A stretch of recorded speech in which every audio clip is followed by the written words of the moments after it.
President, I move notice of motion 490. For months now, my constituents have been reaching out to my office with complaints and concerns surrounding the lack of community consultation involving proposed major projects, changes and plans for their communities. The definition of public engagement in the government's Public Engagement Framework 2021 to 2025 states it is a planned process to support decision making. It encourages people to get involved in decisions that are of interest to them. Engagement refers to a range of opportunities, including educating people about a topic, obtaining feedback on a project, and working with stakeholders to address local issues. This may include some of the following activities according to the framework: workshops, forums, reference groups, or consultative committees, online discussion forums, surveys, mapping tools, or social media commentary, submissions, feedback forms or questionnaires, communications materials like fact sheets, newsletters, displays or written correspondence, focus groups, interviews, phone surveys or door knocks.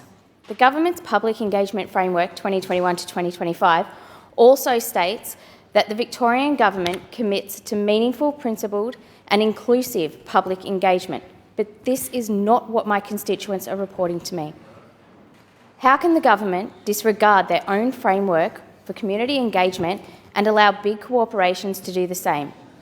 If and when community meetings take place, they are often held at inconvenient times and/or places.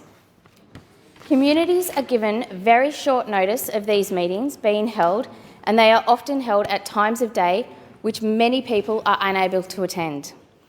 The representatives sent to these meetings are often ill-equipped to answer the questions of the community.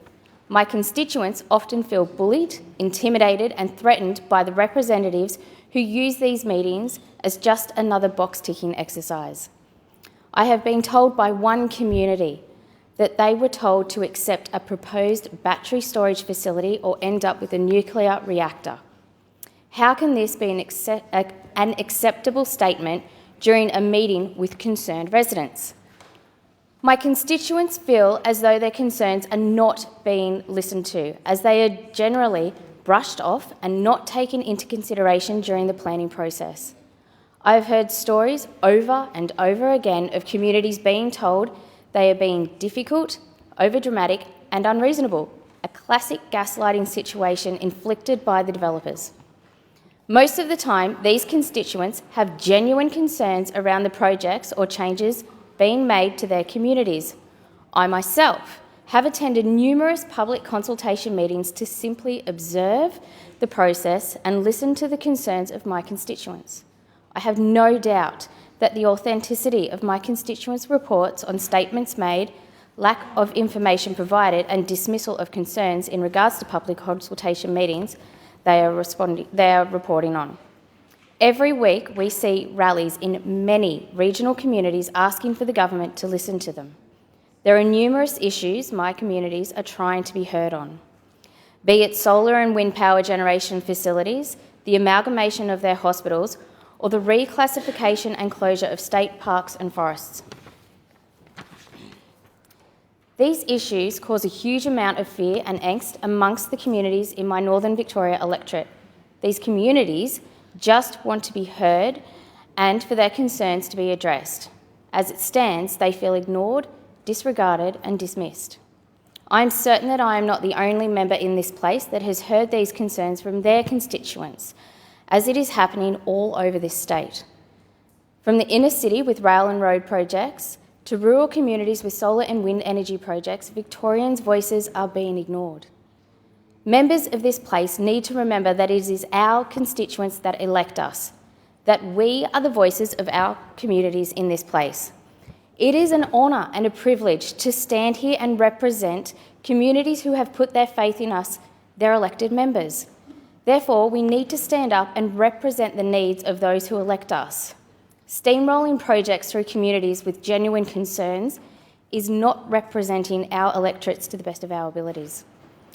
The concerns of the Victorian public should always be taken into consideration when proposing projects that could affect their lives and livelihoods.